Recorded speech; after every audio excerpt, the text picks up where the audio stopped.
Retourner. Mais écoute, je suis super contente de te retrouver. Et moi, donc, t'es toute belle. Waouh. Merci. Ah bah déjà, je te remercie d'avoir accepté mon invitation. Voilà. Écoute, Euh, merci de m'avoir invitée. Je suis voilà. super contente d'être là. En plus, avec l'esprit de Noël. Oui, les belles Plein énergies de, qui viennent nous imprégner. Ouais, yes. il y a vraiment une énergie particulière hein, pendant ce moment à la fin de Qui l'année. chamboule quand même, mais il y a plein. C'est comme si on était un peu dans les deux extrêmes. Il y a plein de belles choses et plein de choses un peu moins belles. Et du coup, Oui, c'est pas simple de rester en équilibre par ces temps. exactement, exactement. Ben alors, moi, je vais te laisser te présenter, hein, d'accord. Avant ça, je vais quand même me présenter parce que je l'ai pas Yes. encore fait. Donc, pour les personnes qui ne me connaissent pas, ben, c'est Jana Spiritualité. Je suis coach thérapeute et voilà, j'accompagne les personnes, je donne des ateliers en développement personnel et spirituel. Ce soir, j'ai invité Kenza. Voilà, ça s'est fait de manière très fluide. Voilà, elle était enthousiaste à l'idée de venir partager son parcours. J'aimerais que tu te présentes et que tu puisses, voilà, par la suite, bien sûr, nous raconter, parce que j'ai pas envie de tout mélanger, de parler déjà de ton parcours, mais voilà, pour l'instant, peut-être nous parler de toi, de qui tu es, de ton activité actuelle, et ensuite, peut-être, voilà, tout au long du direct, nous parler de tout ce que tu as vécu, parce que tu as quand même vécu des reconversions professionnelles. Ça intéresse beaucoup de personnes, d'ailleurs, qui m'ont Oui, envoyé oui, absolument. des messages qui sont dans cette transition, qui ne savent pas, voilà, ils ont peur de sauter dans le vide, etc. Et toi, je sais que voilà, tu l'as fait, tu as expérimenté et que tu seras la plus à même de répondre à leurs questions. Si vous avez des questions, d'ailleurs, n'hésitez pas à les poser. Je te donne la parole, Kenza. Merci, ma belle. Alors, je m'appelle Kinza Ben Moussa, je suis marocaine, je suis née, j'ai grandi à Rabat et actuellement, en fait, je suis au Costa Rica. J'ai fait le jump pendant le Covid. J'ai pris mon fils sous mes bras et on est venu s'installer au Costa Rica. C'est pour ça que je suis habillée encore. En fait, c'est le printemps chez nous qui démarre. Du coup, on est un peu à l'envers. D'accord. Avec beaucoup de pluie, maintenant on est content que ce soit sec. Euh, alors, en fait, j'accompagne des personnes depuis plus d'une dizaine d'années, ce que je fais dans mon activité. Donc, à Rabat, j'avais un studio, un espace où j'enseignais aussi le yoga et avec d'autres enseignants aussi. Et puis, j'ai organisé des retraites, des ateliers, des formations et j'accompagnais des personnes en individuel, ce que je continue à faire toujours. Seulement, maintenant, je suis là. Et du coup, pendant ce processus justement de départ du Maroc et d'installation ici, avait déjà germé euh, le prochain scénario de ma vie, on va dire, et qui a vu le jour en avril de cette année. Et en fait, c'est un programme de développement humain, je vais dire, parce que ça regroupe un petit peu tous les outils que j'utilise, tout le cheminement que j'ai pu avoir, toutes les choses que j'ai pu comprendre et digérer à ma façon. Et du coup, c'est un programme avec toute une histoire et toute une volonté en fait d'inviter les personnes à se reconnecter à une part d'eux-mêmes et à se reconnecter à la possibilité de percevoir une autre réalité. Parce que justement, je pense que la grande partie des raisons pour lesquelles nous avons peur d'aller vers des choses nouvelles, c'est qu'on est exposé à une certaine forme de réalité qui nous impose presque voilà de percevoir les choses juste en fonction d'un certain regard et aussi nous place des freins ou des sens interdits de ah ben si tu t'explores ailleurs, ben tu prends le risque que ça fasse mal. Alors du coup inconsciemment on tente de rester dans ce qu'on nous a toujours appris et justement en naissant et en grandissant, on est autour d'un environnement et puis cet environnement on lui fait tellement confiance que qu'on y va à corps perdu et voilà, et du coup, en grandissant, devenant adulte, ben, on garde quand même ce truc-là de choses qui sont relatives à notre famille, à notre environnement de travail, à notre environnement social. Et en fait, voilà, il y a plein de choses qui nous montrent que bah, c'est mieux de rester là où tu es et puis tenter d'aller ailleurs, c'est prendre un risque. Et justement, le cours de ma vie, c'est pas quelque chose que j'ai forcément choisi, mais ça s'est vraiment imposé à moi et ces changements-là ont été assez fréquents et enfin fréquents. C'était des phases d'à peu près, allez, entre 5 et 7 ans à chaque fois. La plus longue, c'est celle dans laquelle je suis encore. Donc Oui, peut-être que je vais rester, mais bon, je me réinvente quand même dedans. Mais je pense que c'est aussi, ça a aussi à voir avec mon signe. Je suis Gémeaux et du coup j'aime bien, je suis très curieuse, j'aime apprendre, j'aime comprendre et du coup voilà, ça invite un peu ces changements. Mais je pense qu'on en parlera un petit peu plus tard de voilà des étapes peut-être voilà. oui. Alors, est-ce que tu pourrais revenir, par exemple, au tout début de ton parcours? Alors au tout début de mon parcours professionnel, tu veux dire après Oui, les études. oui, Ok. Alors, comme j'ai dit, donc, je suis née, j'ai grandi à Rabat. Ensuite, j'allais faire mes études en France et principalement aux États-Unis. En France, j'ai étudié l'art. Aux États-Unis, j'ai étudié le marketing, donc truc très carré. Et puis ensuite, ben, j'étais lancée dans le monde du travail. J'ai rapidement pu trouver un job en multinationale, à New York d'abord et ensuite à Casablanca. Donc, le truc, voilà, bien ficelé, on va dire, selon justement cet environnement-là. J'ai travaillé à Casa pendant 2 ans dans cette multinationale et puis au bout de 2 ans, même pas un an et demi, et ben ça correspondait pas en fait. J'ai eu un déclic en fait qui a été qui est un peu dérisoire, mais des fois c'est la petite goutte qui fait déborder le oui, vase. Et en fait j'avais eu un blâme dans cette entreprise-là. Parce que cette entreprise respectait beaucoup de process très fermés. Et la maison mère nous avait demandé, donc je suis dans le marketing, nous avait demandé de lancer une campagne comme voilà tous les autres pays dans le monde en même temps, le même jour, la même heure, et ils nous avait donné une semaine pour le faire. Donc moi, j'ai fait de mon mieux pour réaliser le truc. Et en fait, dans les process de cette entreprise, il y avait besoin d'avoir 3 devis contradictoires, chose que je n'avais pas pu avoir par faute de temps. Et j'ai reçu un blâme pour ça. Alors déjà, je me sentais étriquée dans ce que je faisais. Bon, j'aimais bien le côté social avec les gens. Puis le département marketing, c'est toujours fun. Puis je gérais le département, donc il y avait beaucoup d'apprentissage pour moi. Mais ce truc-là, j'ai pas compris. J'ai essayé de faire de mon mieux dans un environnement et finalement, ce que je récolte, c'est un blâme. J'ai pas trouvé ça. Et là, je me suis dit, that's it. J'ai fondu en larmes. Je me suis dit, ça suffit. Parce que si tout ce que je pensais allait me mener vers le bonheur, finalement, bah, je le ressens pas en réalité. Bah non, voilà, je veux plus. Et puis ensuite, j'ai plongé dans autre chose sans savoir où j'allais réellement. Euh, J'avais quelques économies, je pouvais encore tourner un petit peu, mais il fallait quand même que je trouve quelque chose. Et puis là, cette chose m'a trouvé. Et c'est ce que je voudrais en fait inviter les personnes qui nous regardent à peut-être considérer, c'est que en fait, une fois que tu décides et que tu décides de changer, que tu y vas, peu importe si tu as déjà un truc dessiné ou pas, à partir du moment où tu lâches toutes les choses qui finalement t'enferment, c'est là que tu commences à t'apercevoir qu'il y a une autre réalité possible. Parce qu'avant, tu peux pas la voir. Il y a tout ça qui te cache avant. C'est comme quand il y a plein jour d'été, beau soleil qui brille et tout à coup, il y a un nuage qui vient couvrir le soleil, tu le vois plus. Il est toujours là, mais tu le vois plus. Et ben, c'est exactement la même chose. Et puis, du coup, dès que j'ai jumpé, j'avais une petite idée, évidemment, je vais pas jumper comme ça, mais c'est autre chose qui m'a trouvée.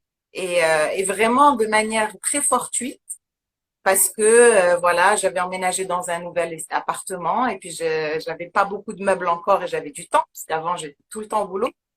Et donc je me suis dit bon bah je vais aller fabriquer mes meubles parce que j'avais pas beaucoup d'argent au lieu d'aller les acheter en magasin. Donc je suis allée chez les tapissiers, machin, tout ça. Et voilà, j'ai fabriqué des trucs pour chez moi, quoi. Et les amis qui venaient, oh, c'est super, Kenza, j'ai besoin d'un truc, tu peux pas faire un truc pour moi? Et c'est comme ça que ça a démarré. Je me suis trouvée, mais absolument et complètement passionnée de ce monde-là, de fabriquer des objets, de dessiner des espaces et les mettre en réalisation, d'accompagner des personnes, des familles surtout, qui changeaient de lieu de vie et qui prenaient des crédits pour acheter des maisons et qui avaient envie vraiment que ce soit la maison de leur rêve de tout le temps, quoi. Et du coup, participer un petit peu à ça, c'était juste formidable au-delà de la déco en elle-même et du côté artistique.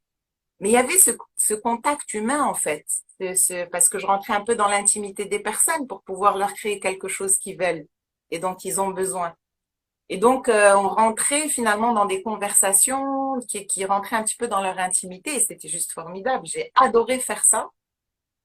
Et ensuite, au bout d'un certain temps, je me suis retrouvée exactement à la même place qu'avant, avec une donne différente. Avant, j'étais employée et après, et dans ce cas de figure, j'étais plus entrepreneur. J'avais lancé ma boîte. Socialement, super, tout va bien, etc. Mais moi, j'arrivais plus. Le stress était trop énorme. La boîte avait grandi trop rapidement. J'arrivais plus. Et moi, ce sur quoi je m'étais engagée avec moi-même, c'était de créer et d'être en contact avec les gens. Et j'avais pas Mm. vu la dimension managériale derrière et je me suis retrouvée là-dedans et mon corps à un moment donné, parce que j'ai résisté, et mon corps à un moment donné a lâché et il voulait plus fonctionner, j'avais plus d'énergie. Tout allait bien, mais C'est, et c'est, c'est là que je me suis dit, la différence, excuse-moi, la bien différence sûr. entre la première activité que tu avais et la deuxième, c'était quoi la différence? Parce que tu exerçais, bien sûr, il y a eu une différence, c'était laquelle? C'était quoi la différence entre les deux? Alors, la principale différence, quand je travaillais en multinationale, c'est de ça que tu parles, hein, de la Oui. première expérience professionnelle. Quand je travaillais en multinationale, ben, le Maroc, ça représente quand même un petit pays par rapport à la planète. Et donc, on va plus faire de l'exécution que vraiment créer des choses. Du coup, au bout d'un certain temps, ça ne me passionnait plus. C'était sympa comme job. Mais j'ai l'impression que la vie, elle a vraiment besoin d'être vécue avec, se réveiller le matin avec j'ai envie de faire ce que je fais. Là, dans ce que je fais maintenant, c'est vraiment quand j'arrive à dégager plus de temps pour travailler, je suis contente parce que j'aime ce que je fais. Et vraiment, la vie, je pense qu'elle est faite pour ça. Et quand ça remplit plus ça, eh ben, on peut se mettre en mouvement pour chercher autre chose parce que là, c'est vaste, toutes les choses qu'on peut faire. Jamais j'avais pensé que j'allais me retrouver dans de la déco et de l'archi. Et j'ai fait de l'archi d'intérieur en plus sans avoir fait les études pour tout ça. J'avais zéro compétence au début. Et c'est simplement en étant mais toute la journée avec les menuisiers que j'ai appris tellement de choses sur le Maroc en réalité parce que j'ai quitté le Maroc, j'étais jeune, je suis allée aux États-Unis, en France et aux États-Unis. Et puis quand je revenais, j'étais ce nouvel adulte là et qui reconnecte avec son Maroc. Et c'était juste formidable. Mais qui aurait cru Et que c'est là que ça comment me tu te destinait? sentais?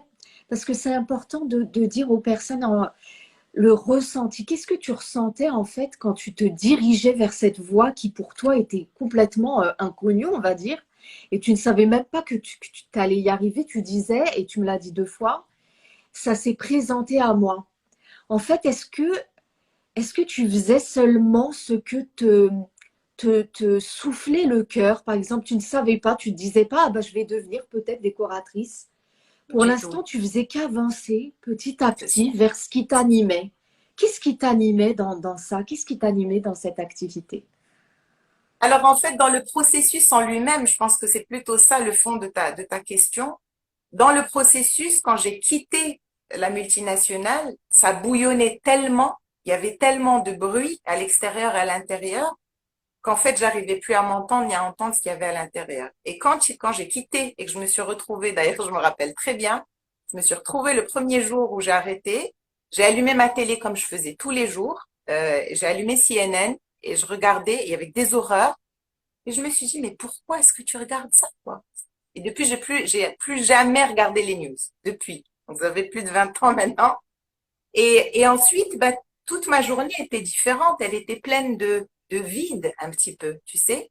Il n'y avait pas tout le temps le prochain truc à faire, en retard sur tout, le mail à envoyer, le truc incendiaire que je viens de recevoir, l'urgence ici. Il n'y avait plus ça. Et du coup, comme ça a baissé de beaucoup de temps d'ailleurs, ben, j'ai pu en fait laisser quelque chose qui a toujours été là. Et en fait, c'est toujours là à l'intérieur de nous tous. Le problème, c'est l'agitation autour et c'est nous qui nous mettons dans ces agitations-là. Et c'est pas parce qu'on travaille en multinationale, etc., que c'est forcément agité. Mais disons que il y a beaucoup d'exigences de plus en plus. Et dans ces exigences-là, on a du mal à prendre place nous-mêmes et s'affirmer et dire non. Tu sais, parce que je perds mon salaire et si je perds mon salaire, ben, je pourrais plus payer ma traite. Et on rentre dans tout un tas de trucs qui font en fait, qui sont réels. Hein. Je dis pas que c'est pas réel, mais disons qu'on s'arrête à si je quitte, tout ça va s'écrouler. Et la possibilité de voir une autre réalité, si je quitte, peut-être que j'aurai quelque chose qui sera encore mieux. Tu sais, souvent, quand on est face à un problème, on va plus penser aux conséquences de ce problème. Et toute notre énergie va aller vers ça, alors qu'on peut faire autrement et juste commencer à penser aux solutions du problème, tu sais. Et du coup, quand je me suis retrouvée dans ce moment-là où j'ai quitté cette multinationale, où j'ai démarré tout ça, j'avais une idée en tête. Je voulais monter une boîte qui faisait, je voulais ouvrir un truc qui faisait les packaging à l'américaine, tu sais, les jolies boîtes cadeaux. On n'avait pas du tout à l'époque, hein, je parle de ça, on est en 2002 ou un truc comme ça, il y a 20 ans. Et bon, les droits de douane étaient élevés à l'époque, bref, ça n'a pas vu le jour, mais quand même, je faisais les démarches, j'allais chercher, tout ça, j'avais du temps de vie. Et c'est là que je me retrouvais chez les menuisiers. Petit quartier de Casa, tu sais, ils étaient hyper contents de me voir et puis j'apprenais. Et puis plus j'apprenais, plus j'étais passionnée, plus ça me remplissait de l'intérieur. Et plus ça me remplissait de l'intérieur, moins ça laissait de place au doute et au questionnement de qu'est-ce que je vais devenir en fait. Réellement, c'est ça qui s'est passé.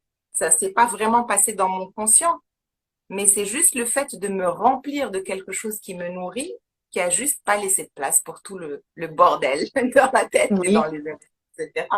Et c'est pour ça que l'action est importante. C'est pour ça que aussi j'ai eu justement la chance d'avoir autour de moi des amis qui sont aussi entrepreneurs. Pas tous, mais on va dire qu'à l'époque, ils étaient à 20% entrepreneurs. Il y en a qui faisaient des machines à café à déposer dans des entreprises. Mais j'appréciais cette liberté-là, j'appréciais comment il parlait des nouvelles gammes qu'il allait ramener et je sentais que c'était vraiment des choses, tu vois, qui nourrissaient. Peut-être que ces exemples-là, justement, autour de moi, inconsciemment, m'ont nourri et je me suis dit, ah, j'ai envie de sentir ça moi aussi. J'ai envie de me réveiller le matin et peu importe si je conduis la super voiture de travail, si peu importe si j'ai 10 000 voyages par an, voilà, dans des pays, machin, quoi, grâce au travail, finalement, t'en profites pas. Alors que voilà, je vivais une autre réalité. Et ensuite, justement, cette autre réalité qui était petite au début, c'était super. Je travaillais de chez moi, mes clientes venaient chez moi, on se retrouvait ailleurs. C'était vraiment super. Et après, ben, tout le monde me disait, mais Kinza, tu as besoin de grandir, grandis plus, ouvre un magasin, fais ceci, cela. J'ai écouté, en fait, c'était la pire erreur en réalité parce que je pense que si on s'engage vers quelque chose d'énorme, forcément, il y a des conséquences derrière. Et pour moi, ces conséquences, elles sont énormes.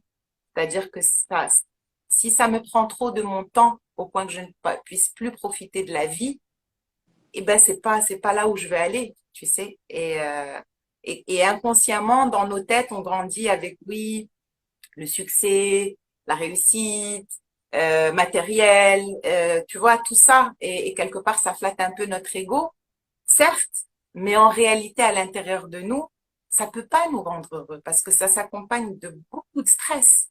Et comment c'est monté en plus actuellement toutes les grosses structures, c'est exigence sur exigence tout le temps, tout le temps, tout le temps. Et du coup, c'est très, très difficile. C'est pas impossible de joindre les deux. Mais justement, il y a besoin de faire quelque chose par ailleurs si on est dans des environnements comme ça. Juste prendre conscience que ces environnements-là, ils créent des choses qui nous agitent. Et du coup, on a besoin de contrebalancer. C'est plus un luxe. C'est vraiment c'est nécessaire, indispensable si on a envie de continuer. Et puis, j'accompagne d'ailleurs beaucoup de personnes qui sont dans des sacrés jobs à l'ONU, voilà, des trucs vraiment où il y a beaucoup d'exigences, beaucoup de hiérarchie, beaucoup de trucs.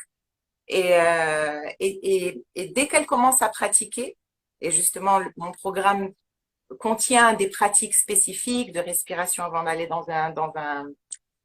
une réunion un petit peu difficile ou quand tu reçois un email difficile, bref, des prises de conscience, un travail d'écriture où elle commence à se poser des questions sur elle-même en réalité.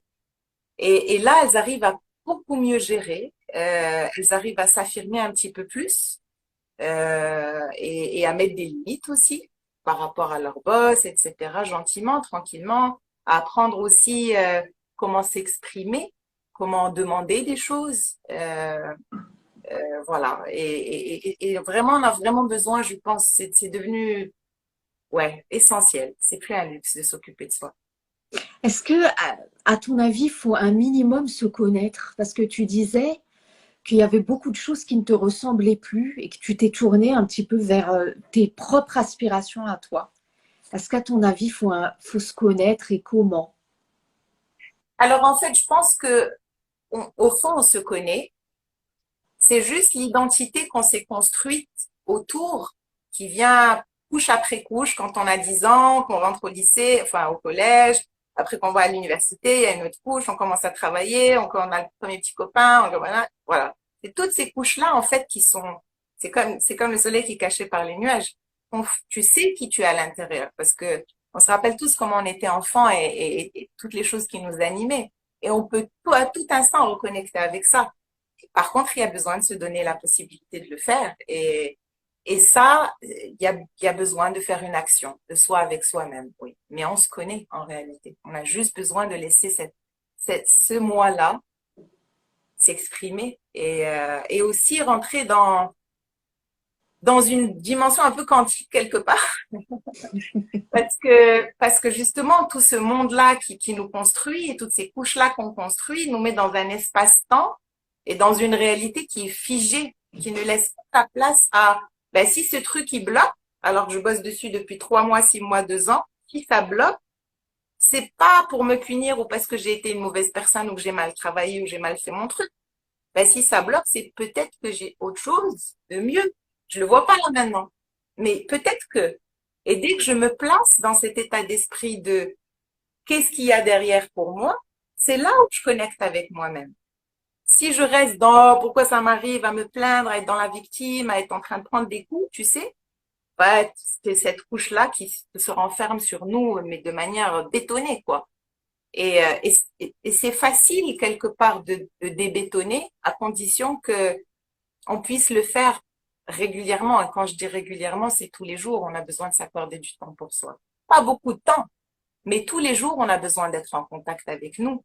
Et la première fois où je me suis vraiment rendu compte de ça, qu'on était complètement déconnecté de nous-mêmes, c'est mon premier cours de yoga que j'ai enseigné. Ah non, pardon, le premier cours que j'ai pris quand l'instructeur disait un truc genre rattrape ton coude gauche avec ta main droite, tu vois, et les autres qui faisaient le truc rapide et tout ça, et moi je mettais un temps avant de connecter où est-ce qu'il est mon coude et où est-ce qu'elle est ma main et le faire. Je me suis dit mais attends, c'est quoi ce truc-là? Pourquoi ils y arrivent vite quand je sais où il est mon coude? Et en fait, c'est juste que ce chemin neuronal, comme je l'avais plus exploité, d'être en contact avec mon corps, et ben c'était un peu endormi quoi. Mais le chemin il est toujours là, il s'en va jamais, à moins qu'il y ait une lésion ou quoi. Et du coup, c'est là que vraiment je commençais à prendre conscience que le monde dans lequel on vit, il, il a plein de belles choses. Le fait qu'on puisse se parler, toi, à Rabat, je sais pas où tu es là d'ailleurs, mais en tout Rabat. cas, à Rabat, J'ai et fui moi le au froid Costa. glacial de Paris. Ah, bah, t'as très bien fait, parce qu'il paraît que c'est intense cette année. Et oui, et donc ces joies-là de pouvoir faire ça, il y a ce siècle-là nous le permet, c'est formidable, c'est super. Mais par contre, en chemin, il a oublié de nous rappeler de nous occuper de nous-mêmes, alors que ces mêmes outils sont là sur des YouTube et tout ça. Mais on est tout le temps en train de courir, il n'y a pas d'espace de vide.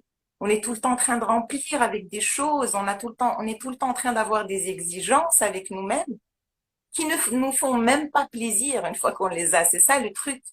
Mais comme tout le monde fait ça, tout le monde fait la même chose, alors moi je veux continuer à appartenir et je reste dedans. C'est vraiment ça la dynamique que j'aperçois.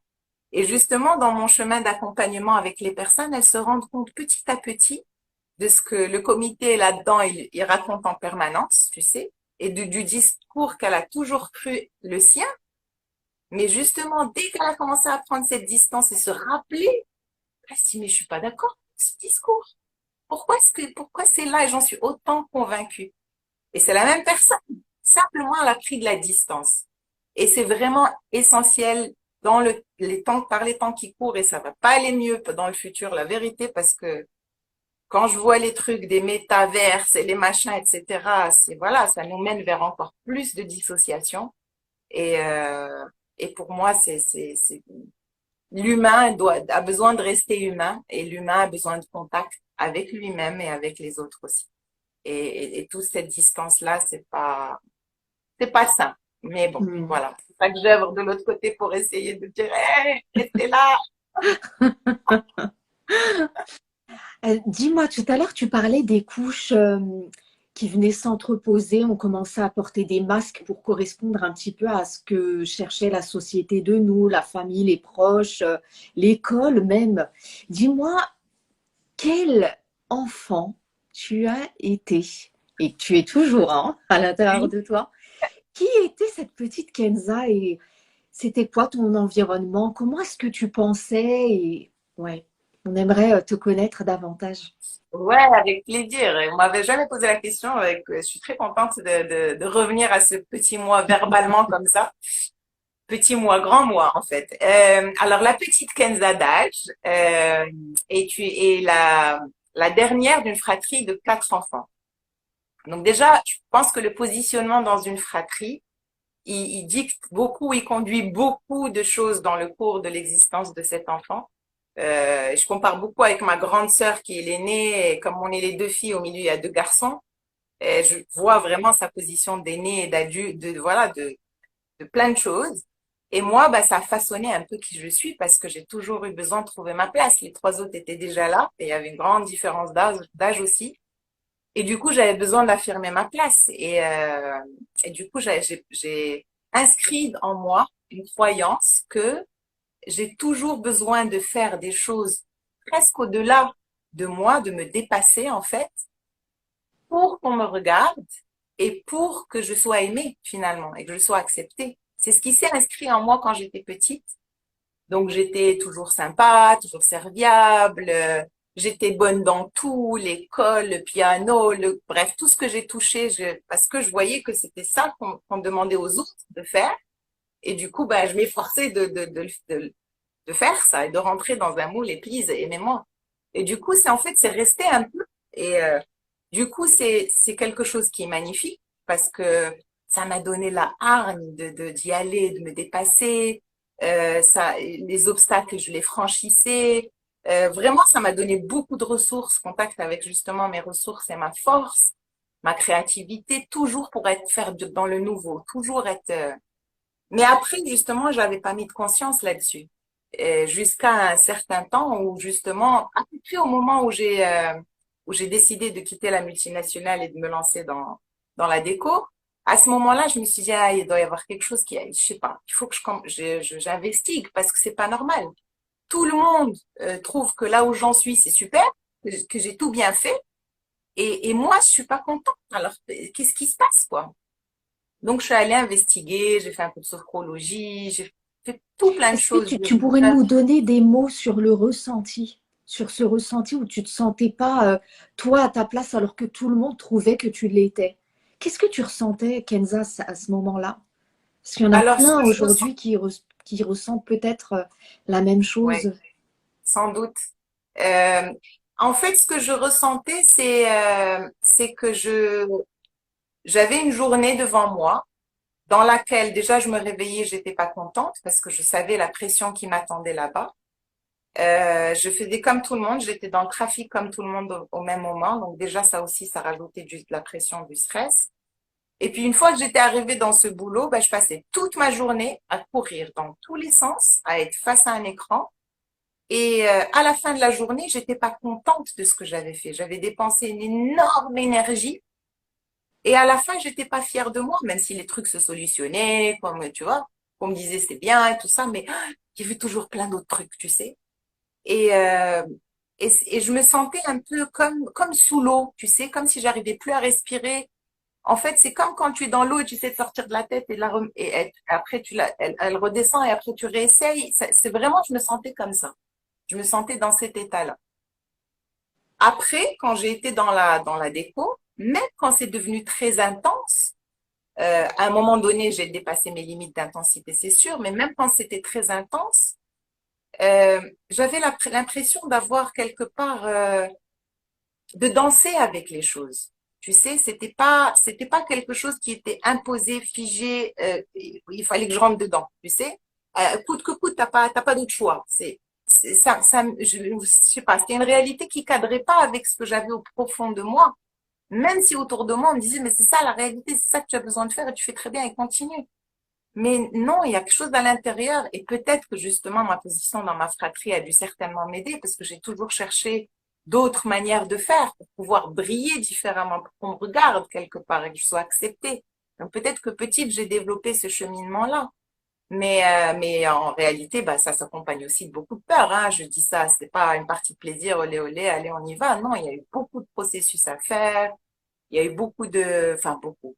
Il y a eu de l'introspection, vraiment. Il y a eu de, je me pose la question, juste ça, avec l'aide justement de thérapeutes dans plein de choses, disciplines différentes, mais les questions qui me posaient m'invitaient à ce que je me pose moi-même la question pour que cette réalité qui est en face de moi, qu'on me présente tous les jours et qu'on me dit qu'elle est bien, moi, je sens qu'elle est pas bien. Pourquoi? Et d'où ça Oui, vient? Et essayer de mettre plus de mots, essayer de comprendre, regarder dans plusieurs angles différents. Et c'est là que justement, j'ai pu prendre de la hauteur et observer que ça me convenait pas et que peu importe les conséquences, bon, en réalité, et aussi, ça aussi, je pense que quelque part inconsciemment, je l'ai mené, mais les personnes qui, donc mes managers dans cette multinationale, quand je leur ai dit que je voulais partir, ils ont tellement voulu me garder, ils m'ont dit, écoute, on te laisse ton contrat encore pour 2 ans, 1 an, je crois, ou 1 an et demi. Et si, quand tu veux revenir, tu reviens, tu auras toujours ton job. Donc déjà, j'étais partie avec cette espèce de sécurité-là.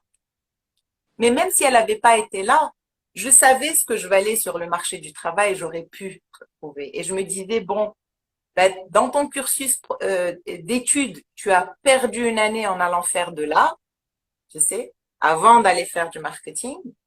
Et donc, selon les standards de tout le monde, voilà, après le bac, 4 ans plus tard, tu es là. Ben, moi, j'avais un an d'après. Et je le voyais pas comme un échec. Au contraire, j'avais appris tellement de choses dans cette année d'art. Je me suis rendu compte que c'était pas ce que je voulais faire, en tout cas comme ça. Je suis revenue plus tard. Et je me disais, bah, je vais faire ça pendant 1 an, je vais essayer. Puis ça fonctionne pas, ben, je trouverai du boulot. Et j'avais confiance quelque part. Par contre, il y avait toute cette dimension sociale qui a été plutôt difficile à gérer au début, avec laquelle j'ai dû ben, travailler quelque part dans ma tête. Et c'est justement ben, l'entourage, la famille, les amis. Mais tu fais avec ça, on lâche pas un job comme ça, mais et tu sais même pas où tu vas. Et mais c'est n'importe quoi ce que tu es en train de faire. Et tous ces discours-là, parce qu'il y en a pas vraiment qui vont te dire, ouais, super, vas-y, etc. Et oui, ça, c'est la partie la plus difficile parce que déjà, tu as une réalité à laquelle tu n'adhères pas forcément. Et en plus, tous ceux qui sont dedans, ils te disent, ah, surtout reste dedans. Et toi, t'as pas envie, en fait, tu sais. Mais après, je pense que j'ai eu besoin de me retrouver toute seule dans ma bulle. Et je me suis, j'ai plongé avec les menuisiers et les tapissiers. C'était juste formidable, quoi. Je rentrais dans une autre réalité où il n'y avait pas de quelles études tu as fait, voilà, qui tu es, qui sont ta famille, qui machin, du tout. C'était juste des êtres humains qui échangeaient. Et eux, ils étaient tellement passionnés à partager leur savoir-faire. C'était juste formidable. Donc, du coup, je laissais pas de place à ces communications-là. Et c'est vrai que ma vie sociale, elle s'est un peu réduite à pratiquement néant pendant un certain temps. Jusqu'à ce que, ben, après, j'ai fait ma première expo et voilà. Et après, tout le monde, oh, c'est super. Et waouh. quand on voit dans le magazine, quand on va chez le coiffeur, on voit Tinza dans le magazine avec un article. Oh, waouh, c'est super et tout. Peu importe, à la limite. Quelque part, je pense que dans mon processus, j'avais vraiment pinpoint, je sais pas comment dire en français, pointé cette croyance que j'avais mise en petite en moi, que j'ai besoin de briller, de faire différent pour être regardée. Et en fait, j'ai commencé à intégrer l'envie de briller, mais pour moi, en fait. Et peu importe, même si ça se casse la gueule, peu importe. Ouais, C'est c'est le chemin magnifique. c'est ce qui me rend vivante, en fait. Et voilà. Donc, Et dis-moi, puisque voilà, là, il y a eu une troisième activité, on va dire, tu t'as bifurqué vers autre chose. Quel a été également le déclic qui a fait que tu te sois tournée vers la voie dans laquelle tu es aujourd'hui? Je pense que ça suit exactement le cheminement. Le même cheminement que du départ de mon premier job vers mon deuxième. C'est juste une prise de conscience que ce que j'étais en train de faire, même si j'ai aimé, au bout d'un moment, c'est comme si j'avais fait le tour de la question quelque part et que j'avais plus de choses qui m'animaient autant. J'étais plus devenue un manager que une créatrice quelque part. Moi, c'était ça qui me plaisait. Et en fait, ben, la balance, elle a commencé à pencher autrement. Et j'étais tellement engagée dans avoir des employés à payer, des charges, des trucs et tout, que je pouvais pas. Il fallait que je maintienne la cadence. Et c'était plus possible. Même étau, même sensation de replonger dans l'eau, tu sais, de plus pouvoir respirer. Et du coup, bah, petit à petit, j'ai pris la décision, mais le départ a dû être plus lent parce que j'étais responsable de toutes ces personnes. Il fallait qu'elles retrouvent un emploi, il fallait que je m'assure que tout le monde était OK avant que moi je puisse partir. Mais c'était ça, cette sensation-là d'étouffer et une espèce de force, je sais pas d'où elle vient, je pense que c'est la petite Kenza justement, qui me tire et qui me dit, voilà, va faire autre chose, quoi. Si t'es pas heureuse là-dedans, t'as qu'une seule vie. Si t'es pas heureuse, ben, tu vas faire autre chose. Si t'es plus heureuse, ça m'a vraiment rempli la déco. J'ai vraiment, vraiment adoré. Mais ça me remplissait pas. Plus. Et donc voilà. Et pareil, bon, là, j'avais fait de plus grosses économies. Et du coup, j'ai pu partir pendant un an. Justement, je coupe tout, Te petite retrouver. valise, je suis partie pour une année, ouais. Et c'est là où j'ai fait ma première formation de yoga, où j'ai commencé à explorer d'autres façons de faire. Parce que ce qui est très important, en tout cas dans mes apprentissages, c'est que, alors on le dit, en arabe on dit "Man aisha qawman sara minna." Ça veut dire que plus tu fréquentes des personnes, plus tu deviens une communauté, plus tu deviens pareil que la communauté quelque part.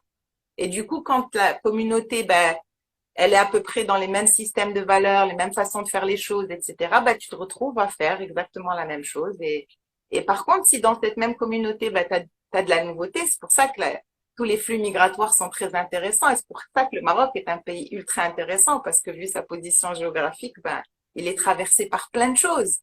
Et c'est en fait ça qui nous donne la possibilité de, de, de, de se dire, ben, c'est peut-être possible de faire autrement. Tu sais, c'est peut-être possible. Quand je vois ici mes copines qui ont des enfants de l'âge de Bilal, mon fils qui a 11 ans maintenant, et moi, je m'imposais de toujours lui préparer le déjeuner, etc., machin et tout. Il rentrait de l'école, machin et tout.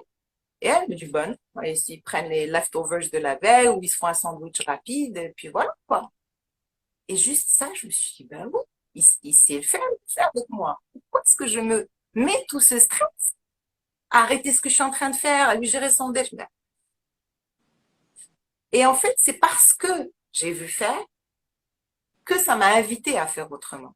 C'est pour ça que c'est ultra important de chercher de la nouveauté dans son environnement et aller chercher, puis ça peut se faire à travers des activités différentes, je sais pas moi, aller dans un cours de théâtre ou je sais pas, t'explorer à danser le tango ou faire un voyage un peu différent ou je sais pas, se connecter avec d'autres nationalités, avec d'autres coutumes quelque part. Et ça, vraiment, ça nourrit et ça nous reconnecte avec cette possibilité qu'il peut y avoir d'autres réalités. Que celle Merveilleux. que j'ai en face des yeux, là, c'est pas la seule qui existe.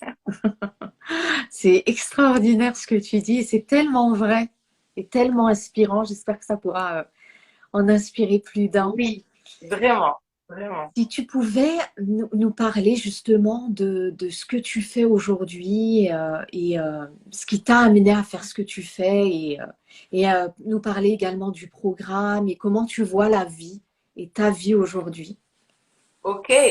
Alors déjà, je suis très chanceuse de vivre la vie que je vis dans la mesure que j'ai choisie, dans la mesure où en évoluant avec moi-même, je participe à aider d'autres personnes à évoluer. C'est-à-dire que ma démarche a toujours été de rechercher en moi les choses qui chatouillaient, les choses qui bloquaient, les choses qui font très mal, les choses qui bloquent, qui paralysent, et pouvoir démanteler un petit peu tout ça et comprendre les tenants et les aboutissants.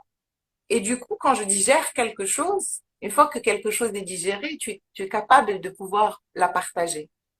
Par contre, on est des humains, donc tu partages, mais on peut facilement revenir en arrière quelque part. Et du coup, le fait de continuer à partager, ça me permet de me rappeler moi-même des choses. Parce que si je m'arrête d'être dans cette introspection de moi-même et dans cette pratique quotidienne de respiration, de méditation, de me prendre en flagrant délit de pensées qui partent vers scénario catastrophe, de pas être en contact avec mon corps, de pas plus, moins je vais accorder de temps à moi finalement, et c'est pas forcément beaucoup de temps, hein, je suis pas là à faire des heures de trucs, non, mais je sais exactement quand j'ai besoin parce que quotidiennement, je check avec moi-même comment je me sens. Ah, ce truc-là que j'ai entendu, là, cette conversation avec cette personne, elle me fait mal à l'estomac. Et je vais le chercher. Pourquoi? Et puis, je vais essayer de faire en sorte que ça se règle et que je ne sois plus dans ce mode victime quelque part. Et le fait de rappeler ça aux personnes que j'accompagne, ben, ça me le rappelle moi-même. C'est pour ça que je trouve que j'ai le meilleur job du monde parce que ça m'aide et ça aide les autres. Donc, je suis vraiment en grande gratitude pour tout ça. Et du coup, bah, dans mon cursus, une fois que j'ai arrêté le truc de déco et que je suis partie une année sabbatique, quand je suis revenue, j'ai lancé ce studio de yoga, etc. Et donc, j'ai évolué pendant une dizaine d'années dans un lieu. Donc, c'était un lieu qui accueillait des gens. Et bref, c'était une référence physique. Et je trouvais que j'étais aussi attachée à un lieu parce que ce lieu pouvait à tout moment ne plus exister. Il fallait que je trouve un autre lieu et que attachée dans le sens dépendante de.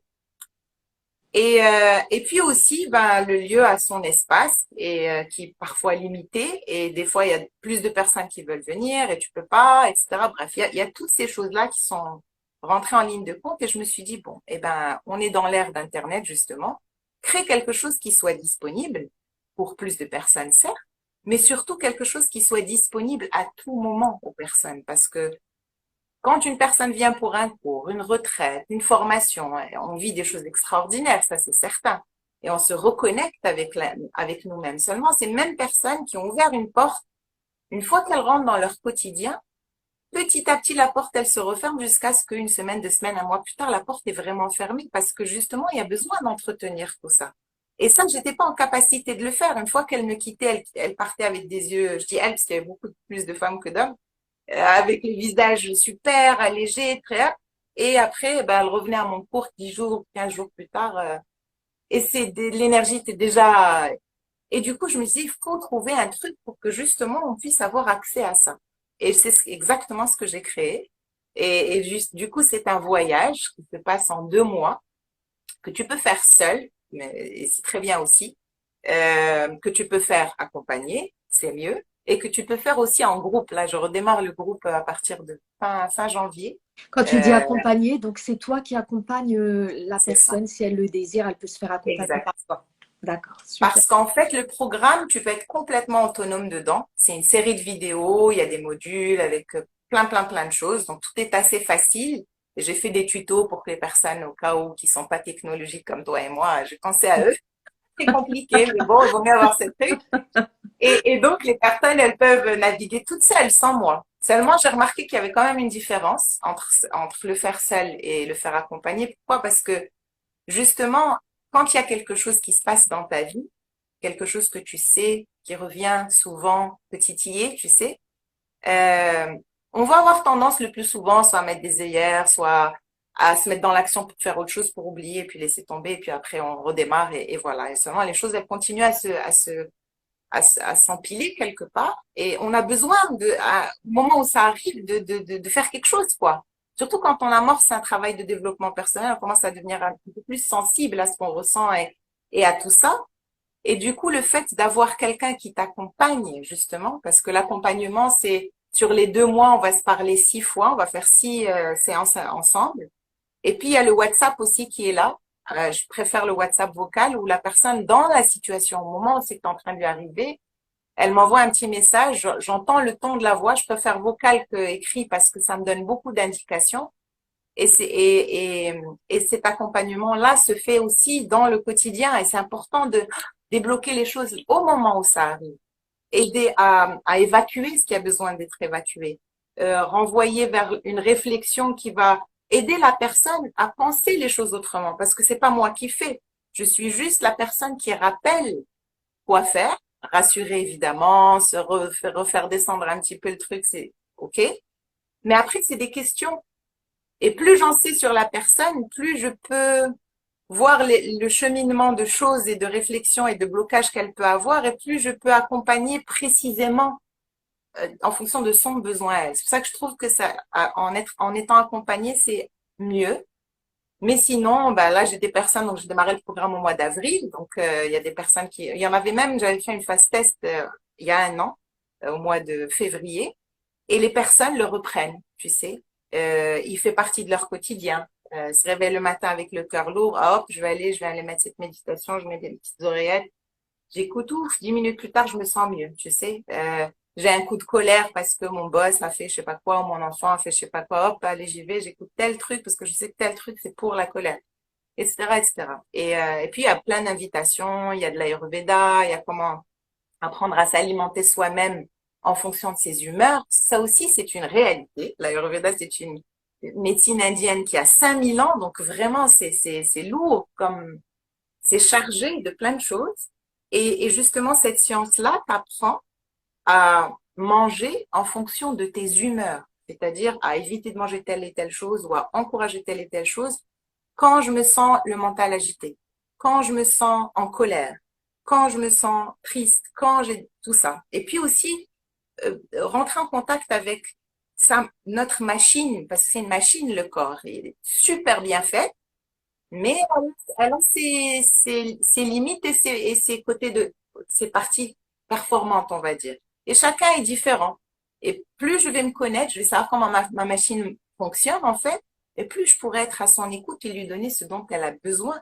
Pourquoi? Pour qu'elle continue à me donner, qu'elle continue à être énergétique, pour continuer à avoir de bonnes nuits de sommeil, pour continuer à avoir une bonne digestion et bien profiter de tout ce que je mange. Tu sais, c'est ça, Oui, en oui, fait. oui, il y en a beaucoup qui oublient cet aspect qui est très, très important. Oui, oui. Oui. Ça me fait penser Donc, quand ma fille allait passer le bac ouais. et elle Waouh. était vraiment à fond. Je m'en souviens, ça fait depuis longtemps. Et je lui disais, mais c'est toi qui vas le passer, donc tu dois au moins avoir des nuits complètes. Si c'est pas quelqu'un qui va le, c'est toi qui passes le bac, donc tu dois te recentrer sur toi, tu dois bien dormir, tu dois bien manger. On oublie carrément, on est vraiment, je dirais, obnubilé par un résultat, etc., en oubliant complètement soi, en s'oubliant soi, en oubliant son corps. Oui, oui, je trouve Parce que qu'on c'est n'est pas hyper rappelé important. de ça. C'est surtout ça. Notre environnement extérieur ne nous rappelle pas. Allez, on a le manger 5 fruits et légumes par jour, mais je pense que ça s'arrête là. Et du coup, on nous rappelle pas justement que cette machine, elle existe aussi complètement connectée à mes pensées, à mes émotions. D'ailleurs, quand tu as extrêmement peur, par exemple, ben, c'est vraiment en bas que tu vas le sentir, dans le sens où tu vas avoir envie de faire pipi, tu vois, où tes jambes vont te lâcher. Parce que justement, la géolocalisation, GPS, de l'émotion de la peur dans notre corps, c'est là qu'elle se trouve. Mais ça, on nous l'a jamais appris. À moins que tu fasses une démarche pour aller chercher cette information, ça fait pas partie de ton quotidien quand tu ouvres un magazine ou un truc, tu vois. Et pourtant, c'est une réalité qui est là. Et quand je commence à connecter, tu sais, avec les maladies que je vais avoir, avec les bobos que je vais avoir, et puis commencer à connecter avec, ah, c'est vrai qu'il y a ça, et puis moi, je fonctionne comme ça, alors du coup, je devrais plutôt me diriger vers ça et ne plus aller dans ce chemin, parce que c'est pas bon pour moi. Et c'est là que je me dis, ah, maintenant, ma priorité, c'est moi avec les autres. C'est pas les autres, et ensuite, je me rajoute comme une pièce rapportée, parce que c'est comme ça que j'ai existé avant. Et c'est super, tout le monde était content et content de moi et j'avais bonne presse, on va dire, tu sais. Et après, j'ai pas moins bonne presse, je reste toujours une personne présente et tout ça seulement, je sais quand je peux et je sais quand je ne peux pas. Et quand je peux pas, ben, je vais pas me proposer, par exemple. Alors qu'avant, c'était du systématique, même si je peux pas, je suis fatiguée, je vais me proposer parce que c'est ça, être une bonne personne. Ben, j'ai réalisé que non, que être une bonne personne, c'est m'occuper aussi de moi et que quand j'ai de la disponibilité, eh ben, j'en donne. Mais quand j'en ai pas, je ne suis pas dans l'obligation de donner. Alors que je croyais que, tu sais, c'est toutes ces Mhm. croyances qu'on se met à l'intérieur de nous-mêmes et on se dirige vers des chemins qui ne nous font pas du bien qu'on peut arrêter, on a juste besoin d'en prendre conscience. On a juste besoin de réaliser, en fait, comment on conduit notre vie, quoi. Et de la regarder en face et ensuite prendre des décisions. Oui, Oui. je veux continuer à pas ça, Pour etc. prendre Mais ces décisions, Kenza, je trouve qu'il faut beaucoup de courage. Par exemple, tu as fait preuve de beaucoup de courage pour oser abandonner des choses et vraiment te tourner vers ce qui te plaisait le plus. Qu'est-ce que tu pourrais dire à toutes ces personnes qui veulent changer, par exemple, d'orientation d'activité ou n'importe quoi? Qu'est-ce que tu leur donnerais comme conseil et qui t'a aidé? Parce que toi, je sais que bah, il faut puiser dans ses propres ressources. Tu vois, tu es rentré en toi-même, tu t'es tourné vers toi et tu t'es accroché à toi, en fait. Qu'est-ce que tu pourrais dire? absolument. Écoute, en fait, tu sais, ce truc de tu as beaucoup de courage, je l'entends énormément. Et honnêtement, je trouve pas que j'ai plus de courage que n'importe qui d'autre. Tu sais, je pense on a tous la même dose d'à peu près tout. C'est juste que, encore une fois, quand il y a quelque chose qui vient cacher, quelque chose qui est déjà là, ben, tu peux pas savoir que tu l'as. Et plus tu te rapproches de toi, plus tu réalises qu'en fait, ben, tous les obstacles à la réalisation d'un rêve quelque part, forcément il y a des obstacles, forcément il y a des difficultés, il y a des changements, il y a de l'inconnu. Ben, tous ces obstacles, et si je me positionne à chercher une solution, c'est pas la même chose que si je me positionne à regarder encore plus ces problèmes, tu sais. Et justement, le courage, il réside juste là-dedans. C'est trouver la force à l'intérieur de soi, d'aller chercher à l'intérieur, justement, toutes ces barrières-là et juste réaliser que elles sont pas énormes. C'est comme cette histoire, elle m'avait fascinée. J'ai trouvé ça, mais hallucinant de l'éléphant. Quand l'éléphant va dans un cirque, Ah oui. tu connais cette histoire? Eh bien, Oui. peut-être que les personnes qui regardent la connaissent pas. Quand il est bébé, ils lui mettent un espèce, une grosse chaîne, ils l'attachent pour qu'il s'en aille pas. Et ben, quand il devient adulte, il continue à lui mettre cette chaîne, alors qu'il peut la démonter juste en bougeant, quoi. Mais il bouge pas. Il reste parce qu'il a intimé petit que quand j'ai cette chaîne, si j'essaye de m'échapper, je vais avoir mal. Du coup, je reste là. Elle m'avait fait un effet mais extraordinaire ce truc. Comment c'est mastodonte qui peut, mais d'un revers de truc, il le sait pas en fait. C'est tout. Il le sait pas. Il a cette force-là, il a ce courage-là justement. Et ben on est tous ces éléphants-là en fait. Seulement, ben voilà, il y a ce comité-là à Oui. l'intérieur de la tête. Et ce Et oui, comité-là, il n'est pas invincible, loin de là. Il est vraiment facilement démontable. Il a juste besoin que la personne ait envie et qu'elle le fasse tous les jours. C'est les deux choses. C'est tout. S'occuper de soi. Après, comment? Il y a plein de gens qui peuvent te montrer comment. Mais à partir du moment où tu as envie et que le truc de L'Oréal, oui, je le vaux bien. Yes, tu le vaux bien. oui. Vraiment imprimer ça à l'intérieur et ensuite se mettre en action. Et vraiment, on est dans une ère qui est formidable. Il y a tellement de trucs sur YouTube. Il suffit juste de se dire, OK, quand je suis dans la voiture, au lieu que je parle à une copine de tout et de n'importe quoi et me remplir de choses qui me nourrissent pas, au lieu de rester dans ma tête à ruminer à tous les problèmes que j'ai et aux choses où j'ai mal fait, aux choses comment on m'a maltraité, tu sais, parce que c'est un peu ça ce qui se passe dans la tête si on la laisse faire. Au lieu de ça, ben, systématiquement, juste mes trajets, maison, travail ou maison, école des enfants, whatever, ben, je mets quelque chose qui m'inspire et il y a plein de gens qui inspirent dans toutes les langues que tu veux, de toutes les formes que tu veux. Et juste ça, franchement et sincèrement, tous les jours une petite dose de ça, déjà ça commence à ouvrir des portes. Tu sais, déjà ça commence à ouvrir des prises de conscience. Et ensuite, ben, il y a besoin d'autres choses, effectivement, de rentrer un peu plus dans du personnel. Mais déjà ça, si j'ai un conseil à donner à des personnes qui sont dans cette situation, ah, il y a plein de gens sur YouTube qui ont fait des changements professionnels dans peut-être exactement ce que toi tu as envie de faire. Cherche. Peut-être que tu as l'ami de l'ami qui a fait ce pas-là. Va lui poser des questions, prendre un café avec, comment tu as fait, quelle peur tu as eu, comment tu les as déplacées, comment tu as réglé tel problème. Voilà, trouver des solutions, être dans une démarche, je cherche des solutions à ce que je veux. Parce que ce que je veux, c'est m'occuper de moi et faire quelque chose qui m'anime et profiter de cette vie à 100%. Donc, euh, donc voilà. C'est magnifique ce que tu dis.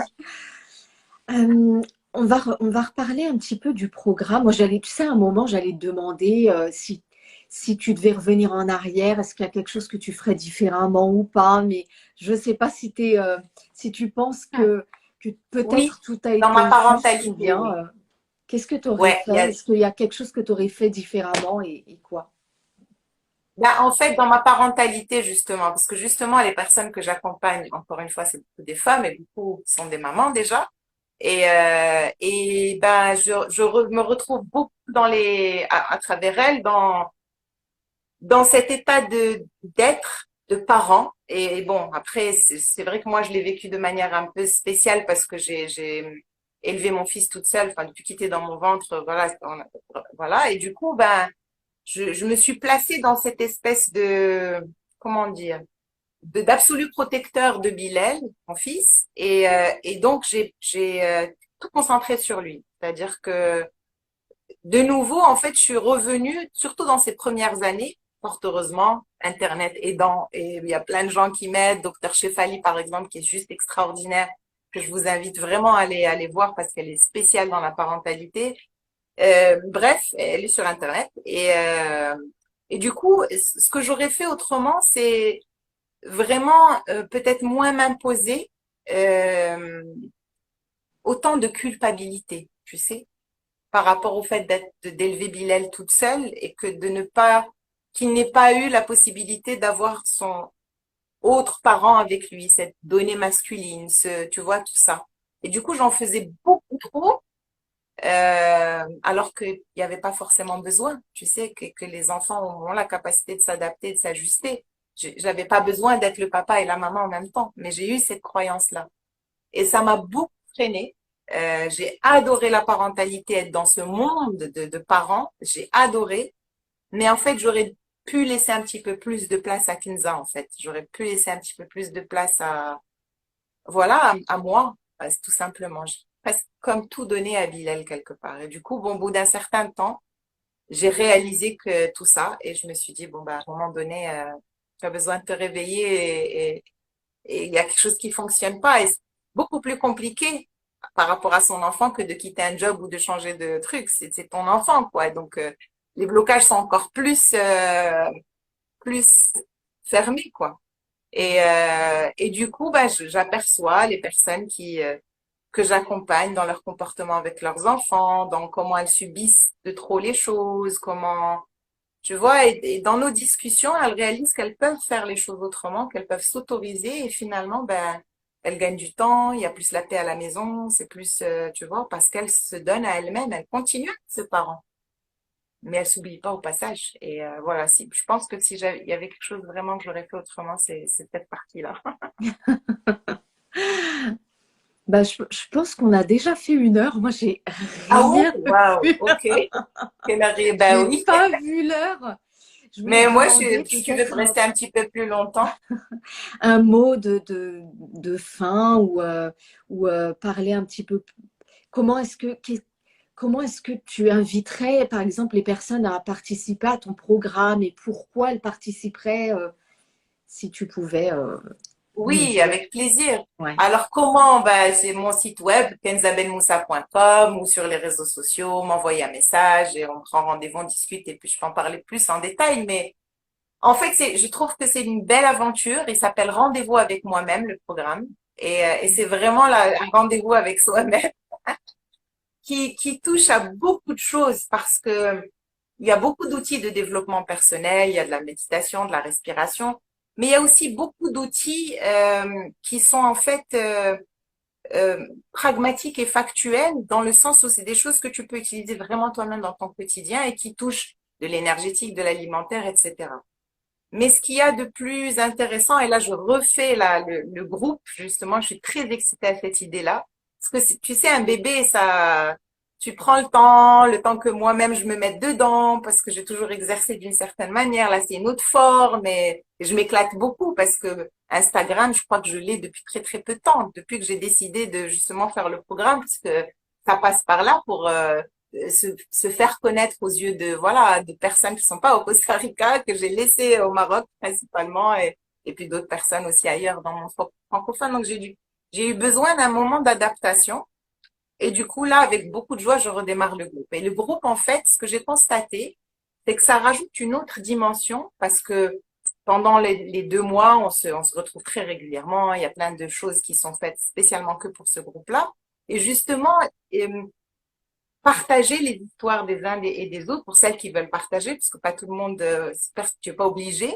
Mais même si tu restes derrière ton écran avec 100 vidéos et que tu participes pas, écouter l'histoire de quelqu'un qui te ressemble, en tout cas qui réveille quelque chose en toi, ça te fait bouger, tu sais.